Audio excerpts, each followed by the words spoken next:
नमस्कार. आजच्या व्हिडिओमध्ये मी तुम्हाला सिंह राशीच्या लोकांसाठी 2025 हे वर्ष कसे असणार आहे याबद्दल माहिती सांगणार आहे. पण त्याआधी तुम्ही चॅनलवरती नवीन असाल तर चॅनलला लाईक करा आणि सबस्क्राईब देखील करा. कमेंटमध्ये श्री स्वामी समर्थ लिहायला विसरू नका. 2000 हे वर्ष सिंह राशींसाठी आर्थिक विकासाचं त्याचबरोबर यश आणि प्रतिष्ठा मिळवून देणारं ठरणार आहे. अचानक धनप्राप्तीचे योग सुद्धा आहेत. संततीच्या यशामुळे सुद्धा सिंह राशीच्या लोकांचं मन आनंदित होणार आहे. पण त्याचबरोबर भावनिकतेतून घेतलेले निर्णय तुम्हाला त्रास सुद्धा देऊ शकतात. मग अशा कोणत्या गोष्टी आहेत जिथे निर्णय घेताना तुम्हाला काळजी घ्यायची आणि अशा कोणत्या गोष्टी आहेत ज्या तुमच्या आयुष्यात 2025 मध्ये चांगल्या घडणार आहेत? चला जाणून घेऊया. अगदी स्पष्ट बोलणारी, जे मनात तेच होठावर असणारी सिंह रास, नेतृत्वाचे भरपूर गुण असणारी सिंह रास, अशा या सिंह राशीसाठी 2025 हे वर्ष अनेक चांगल्या गोष्टी घेऊन येत आहे आणि त्या गोष्टी कोणत्या आहेत तेच आता आपण जाणून घेऊया. सगळ्यात आधी जाणून घेऊया सिंह राशीची आर्थिक स्थिती 2025 मध्ये कशी असणार आहे. तर ती निश्चितच यशदायक आणि प्रगतीची असणार आहे. तुमची आर्थिक स्थिती तुम्हाला सुधारताना दिसेल. उत्पन्नाचा नवीन स्रोत सुद्धा निर्माण होऊ शकतं, परंतु तुम्हाला खर्चावर नियंत्रण ठेवावं लागेल. कारण तुम्ही खर्चावर नियंत्रण ठेवलं तर तुमची चांगली बचत होऊ शकते, जेणेकरून तुम्ही चांगली गुंतवणूक सुद्धा करू शकता. पण एकंदरीत संपूर्ण वर्षाचा विचार केला तर आर्थिक विकासाच्या संधीने भरलेले हे वर्ष सिंह राशीसाठी सिद्ध होऊ शकतं. आता जे नोकरी करतायत त्यांच्यासाठी खास करून वेतनवाढ किंवा चांगल्या प्रोत्साहित करणाऱ्या घटना घडू शकतात. तुमच्या इच्छेनुसार जे काही आहे ते तुम्ही साध्य करण्यात यशस्वी होऊ शकता. नवीन नोकरीच्या ऑफर्स किंवा चांगल्या नोकरीच्या संधी सुद्धा तुम्हाला समोर येऊ शकतात. फक्त मेहनत करायला तुम्हाला कमी पडायचं नाही. आलेल्या संधीचं सोनं तुम्ही तेव्हाच करू शकाल जेव्हा तुम्ही भरपूर मेहनत घ्याल आणि प्रामाणिक कष्ट घ्याल. 2025 हे वर्ष सिंह राशीच्या लोकांसाठी नोकरीच्या दृष्टीने प्रगतीचं असलं तरी सुद्धा या प्रगतीच्या मार्गामध्ये काही अडथळे सुद्धा येऊ शकतात, काही आव्हानं सुद्धा येऊ शकतात. त्या आव्हानांसाठी तुम्हाला तयार राहायचं आहे आणि तुमची प्रगती होणार आहे, तुमचं यश तुम्हाला मिळणार आहे हे लक्षात घेऊनच प्रत्येक काम करायचं आहे. म्हणजे अडथळ्यांना पार करण्याचा उत्साह आणि शक्ती तुम्हाला मिळेल. हे झालं नोकरी करणाऱ्यांबद्दल. पण आता जे व्यवसाय करतायत त्यांचं काय? व्यवसाय करणाऱ्यांना 2025 या संपूर्ण वर्षात जागरूक आणि सतर्क राहण्याची गरज आहे. का बरं सतर्क राहायचं? कारण काय आणि काही आव्हानं आहेत जी तुमच्या समोर येऊ शकतात. तुम्ही सतर्क आणि जागरूक राहिलात तर त्या आव्हानांचा सामना करूनही तुम्ही तुमच्या व्यवसायात तुलनेने चांगली कामगिरी करू शकाल. साधारणतः ऑक्टोबर-नोव्हेंबर नंतर तुम्ही तुमचे पैसे घर खरेदी किंवा रिअल इस्टेटमध्ये गुंतवण्याची शक्यता आहे. व्यवसायाची सुरुवात वर्षाच्या सुरुवातीला तुम्हाला थोडी मंद वाटेल, परंतु 2025 हे वर्ष जसं-जसं पुढे जाईल तसं-तसं तुमचा नफाही वाढेल आणि व्यवसायाचा विस्तारही तुम्ही करण्यात यशस्वी होऊ शकाल. तुम्ही नोकरी करत असाल किंवा व्यवसाय करत असाल पण करिअरमध्ये धाडसी पाऊल उचलणं 2025 या वर्षात तुमच्यासाठी लाभदायक ठरू शकतं. आता वळूया कौटुंबिक जीवनाकडे. आता जे अविवाहित आहे, ज्यांच्यासाठी स्थळं बघितली जात आहे, त्यांच्यासाठी 2025 हे वर्ष यशदायी ठरू शकतं. चांगला विवाहाचा प्रस्ताव तुमच्या समोर येऊ शकतो. म्हणजेच यंदा तुमच्या घरी सुपारी फुटण्याची शक्यता आहे असं म्हणायला हरकत नाही. आता ज्यांना प्रेमविवाह करायचा आहे अशांसाठी सुद्धा हे वर्ष अनुकूल परिणाम देणारं ठरणार आहे. बाकी इतर कौटुंबिक बाबतीत सांगायचं झालं तर तुमच्या घरातल्या मोठ्यांचं ऐकणं तुमच्यासाठी लाभदायक ठरू शकतं.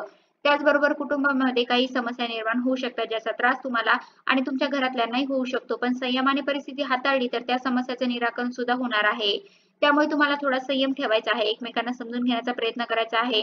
कुटुंबामध्ये सदस्यांमध्ये गैरसमज होण्याची शक्यता आहे आणि तो होणार नाही यासाठी मोकळा संवाद कुटुंबातील सदस्यांनी एकमेकांशी करण्याची गरज आहे.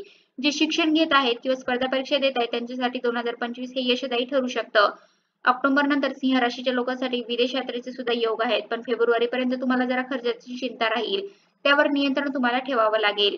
सिंह राशीच्या लोकांच्या आरोग्याबद्दल बोलायचं झालं तर 2025 या वर्षामध्ये तुम्हाला थोडा शारीरिक थकवा जाणवू शकतो. आता तो कमी करायचा असेल तर योग्य आहार, योग्य व्यायाम आणि एक चांगली दिनचर्या या गोष्टींचं पालन करणं गरजेचं आहे. त्याचबरोबर तुम्हाला चांगलं आरोग्य मिळावं असं वाटत असेल, त्याचबरोबर तुमच्या करिअरमध्ये 2025 मध्ये चांगले परिणाम मिळावेत असं वाटत असेल किंवा तुमच्या मनासारख्या गोष्टी घडाव्यात, तुमचं एक स्वतंत्र अस्तित्व निर्माण व्हावं, या सगळ्या गोष्टी जर तुम्हाला वाटत असतील तर काही ज्योतिषशास्त्रीय उपाय तुम्ही नक्की करून बघा. तुम्ही गृहिणी असाल, तुम्ही शिक्षण घेत असाल किंवा तुम्ही नोकरी करत असाल किंवा व्यवसाय करत असाल, कुठलीही गोष्ट तुम्ही करत असला तरी त्यात तुम्हाला यश मिळावं असं वाटत असेल, घरात आणि समाजात प्रतिष्ठा मिळावी असं वाटत असेल तर एक अत्यंत प्रभावी उपाय आहे जो बिना खर्चाचा आहे. त्याचबरोबर कुठलीही मोठी अवघड गोष्ट त्या उपायासाठी करायची नाही. तो उपाय तुम्ही 2025 च्या 1 जानेवारी पासून करायला सुरुवात करा. वर्षभर हा उपाय करण्याचा नियम करा. पण उपाय काय आहे तर तो तुम्हाला रोज सकाळी सूर्योदयापूर्वी उठून स्नान करायचं आहे आणि बरोबर सूर्योदयाच्या वेळेला सूर्याला अर्घ्य अर्पण करायचं आहे. अर्थात एक तांब्याचा कलश घ्यायचा आहे. त्यामध्ये अक्षता, लाल कुंकू किंवा लाल चंदन मिळालं तर एखादं लाल फूल टाकायचं आणि हे पाणी सूर्यनारायणाला अर्पण करायचं. त्याबरोबर जो सूर्याचा मंत्र तुम्हाला येत असेल तो म्हणायचा किंवा अगदी काही येत नसेल तर मनापासून हात जोडून नमस्कार केला तरी चालेल. पण हे जल अर्पण केल्यामुळे सूर्य बलवान होतो कुंडलीमध्ये सूर्य बलवान झाला तर सूर्य हा सिंह राशीचा स्वामी आहे आणि त्यामुळेच हा उपाय सिंह राशीच्या लोकांना यश, प्रगती, प्रतिष्ठा मिळवून देणारा ठरतो. खास करून जे सरकारी नोकरी मिळवण्यासाठी प्रयत्न करतायत त्यांनी तर हा उपाय करायलाच हवा. सूर्याला अर्घ्य अर्पण केल्याने किंवा सूर्यनारायणाची उपासना केल्यामुळेच आत्मविश्वासाची प्राप्ती होते. त्याचबरोबर आपल्या कार्यक्षेत्रामध्ये मग व्यवसाय असो, नोकरी असो, जे कुठलं काम आपण करतो त्यामध्ये यश प्राप्ती होते. त्याचबरोबर शिक्षण घेणाऱ्यांना सुद्धा शिक्षणात सुद्धा यश प्राप्ती होते. जे कष्ट तुम्ही घेताय त्या कष्टाला फळ येतं असं आपण म्हणू शकतो. कष्ट न करता फक्त सूर्यनारायणाची उपासना केली तर सूर्यनारायणही प्रसन्न होणार नाही. त्यामुळे कष्ट करा, पण कष्टाला यश मिळावे यासाठी मात्र सूर्यनारायणाची उपासना करणं सिंह राशींसाठी लाभदायक ठरतं. यालाच आणखी एक पर्याय आहे, ते म्हणजे आदित्य रुद्र स्तोत्राचं पठण करणं. पण अर्थातच ते स्तोत्र सगळ्यांना म्हणता येतच असं नाही.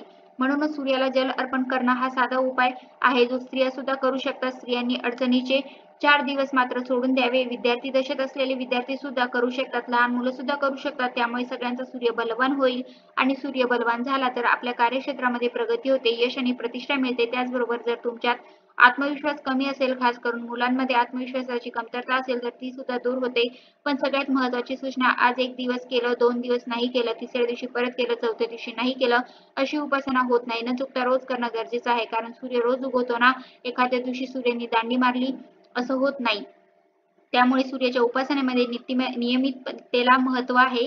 किती उपासना न अडथळा न काही अडचणी येता सतत करणं गरजेचं आहे. फक्त महिला वर्गांनी अडचणीचे 4 दिवस सोडून द्यावे तेवढे त्यांना माहीत आहेत, पण बाकी इतर वेळेमध्ये न चुकता ही उपासना करावी. 2025 या वर्षामध्ये जर तुम्हाला असं वाटत असेल की तुमच्या आयुष्यात काहीतरी धमाकेदार घडावं, काहीतरी खूप चांगलं घडावं, तर उपासना श्रद्धा भक्तीने सुरू करून बघा. नक्कीच तुम्हाला त्याचा परिणाम दिसेल. तर अशा प्रकारे आजच्या व्हिडिओमध्ये मी तुम्हाला सिंह राशीच्या लोकांसाठी 2025 हे वर्ष कसे असणार आहे याबद्दल माहिती सांगण्याचा प्रयत्न केला आहे. कसा वाटला तुम्हाला माझा आजचा व्हिडिओ कमेंट करून नक्की सांगा. धन्यवाद.